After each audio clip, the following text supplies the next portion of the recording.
qu'il ne sait pas, c'est qu'il va bientôt vivre l'un des plus grands drames de sa vie. Car lorsqu'il arrive en Espagne pour disputer la dernière course de la saison, eh bien à 10 000 km de là se déroule le Grand Prix de F1 du Japon. Et si je t'en parle, c'est parce que cette année-là, Jules y participe.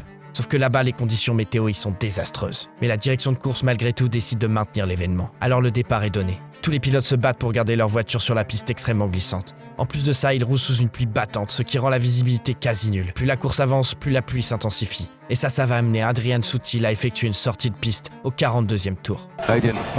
Sauf qu'il faut sortir sa voiture de la piste. Alors une grue est envoyée. Et au tour suivant, Jules arrive sur les lieux de l'accident.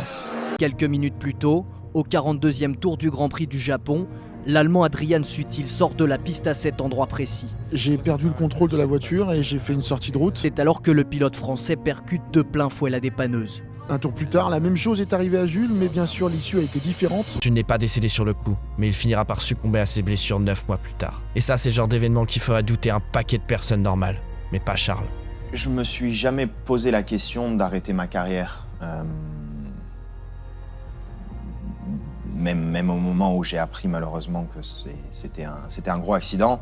Mon père me l'a d'abord caché parce que j'étais sur un week-end de course à Gérèse. Donc mon père m'avait caché un petit peu ça.